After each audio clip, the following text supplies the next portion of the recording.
তাহলে কত সহজে অল্প উপকরণ দিয়ে খুব সুন্দর একটা রেসিপি হয়ে গেছে। তো আপনারাও কিন্তু বাড়িতে একবার এইভাবে বানাবেন, কাঁঠালের বীজের ভর্তা বানিয়ে খাবেন।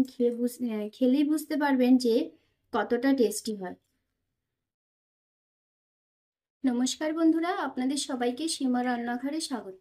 আজ আমি রান্না করব একদমই একটা ঘরোয়া রেসিপি। আগে কখনো কেউ বানিয়েছি কিনা আমি জানি না, তবে এই রেসিপিটা আমি ঘরে হামেশাই বানিয়ে থাকি। তবে হামেশাই নয়, এই সিজনটাতেই বানিয়ে থাকি। তো আপনারা আমার সঙ্গে থাকুন, পুরো ভিডিওটা দেখুন। পুরো ভিডিওটা না দেখলে কিন্তু বুঝতে পারবেন না আমি কি রেসিপিটা বানাচ্ছি। তো দেখুন, রেসিপিটা বানাবার জন্য আমি উনুনে একটা কড়াই বসিয়ে দিয়েছি, আর কড়াইয়ের মধ্যে দিয়ে দেবো আমি নুন। তো এখানে আমি নুন দিচ্ছি, আপনারা কিন্তু বালিও দিতে পারেন। তো দেখুন, নুন দিয়ে দিয়েছি, আর গ্যাসের ফ্লেমটা আমি এখন কমিয়ে দেব একটু। তো আমার এই ভিডিওটা যদি আপনাদের ভালো লাগে তাহলে একটা লাইক করবেন, শেয়ার করবেন, যা কমেন্ট করে জানাবেন কেমন হয়েছে।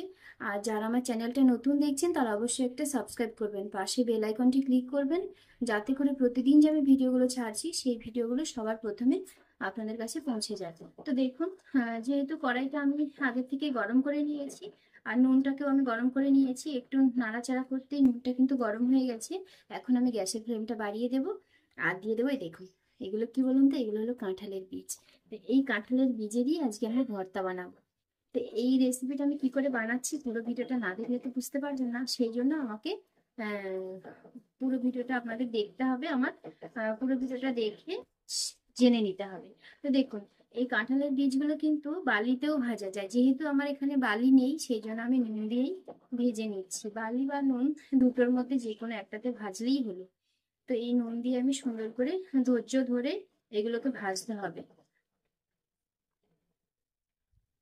তো দেখুন, কাঁঠালের বীজগুলোর কালারটা কিন্তু চেঞ্জ হয়ে যাচ্ছে, আর এখন কিন্তু ধীরে ধীরে ভেতরে সেদ্ধ হচ্ছে।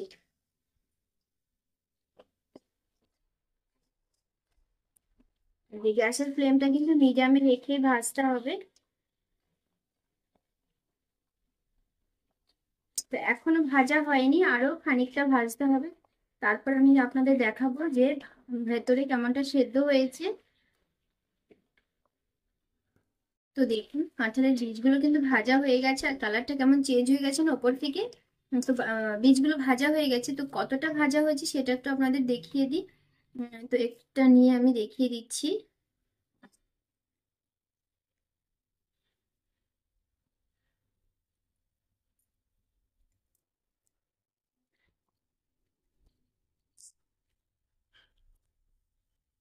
এই দেখুন, কত সুন্দর সেদ্ধ হয়ে গেছে না ভেতরটা, খুব সুন্দর ভাজাও হয়ে গেছে।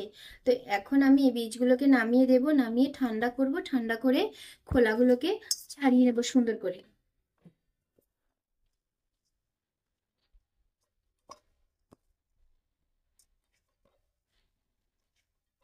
এই কাঁঠালের বীজের ভর্তা রেসিপিটা কিন্তু খুব টেস্টি হয় খেতে। আর আপনারা যদি ভর্তা না খেতে চান তাহলে শুধু আপনারা খেতে পারেন, কিন্তু তাতেও কিন্তু ভালো লাগবে খেতে।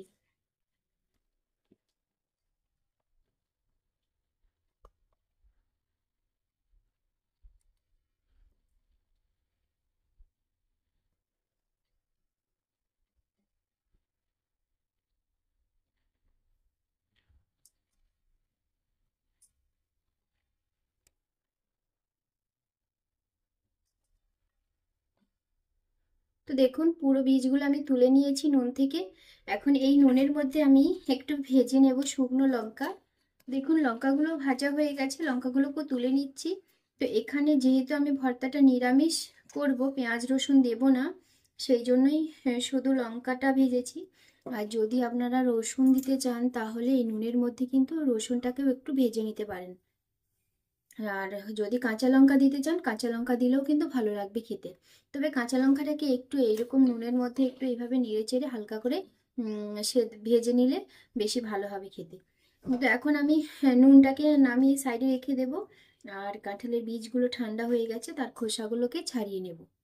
কাঁঠালের বীজগুলো আমি নিয়েছি আর এগুলোর খোসাগুলো ছাড়িয়ে নিচ্ছি।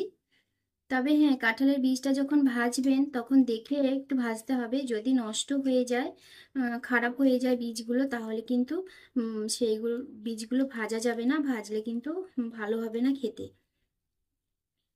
তো দেখুন এইভাবে আমি খোসাগুলো সব ছাড়িয়ে নিচ্ছি। আর কত সুন্দর সেদ্ধ হয়েছে সেটা একবার দেখুন।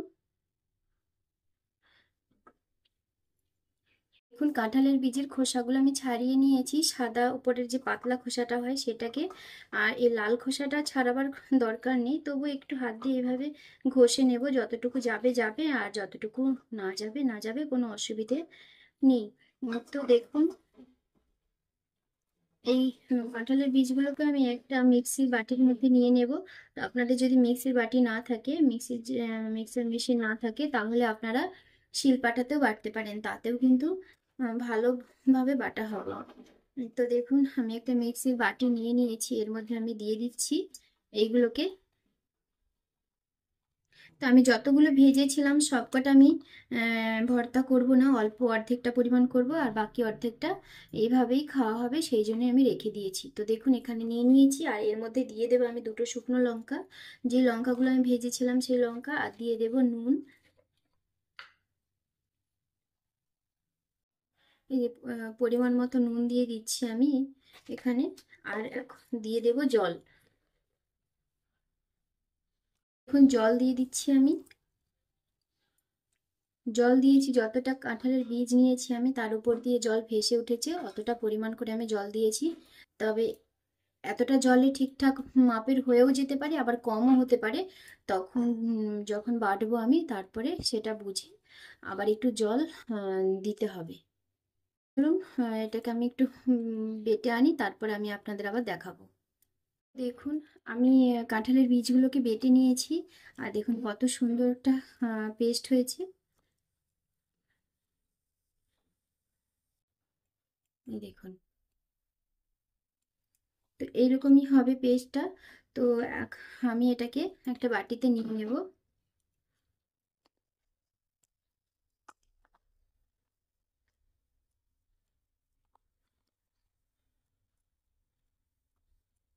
বাটিতে নিয়ে নিয়েছি। যেহেতু আমি নুন লঙ্কাটা আগেই দিয়ে দিয়েছি, এখন শুধুমাত্র কাঁচা সরিষার তেলটা দেব।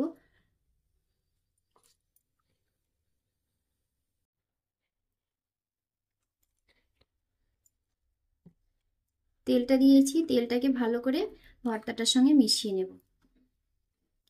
তাহলে কত সহজে অল্প উপকরণ দিয়ে খুব সুন্দর একটা রেসিপি হয়ে গেছে। তো আপনারাও কিন্তু বাড়িতে একবার এইভাবে বানাবেন, কাঁঠালের বীজের ভর্তা বানিয়ে খাবেন, খেলেই বুঝতে পারবেন যে কতটা টেস্টি হয়।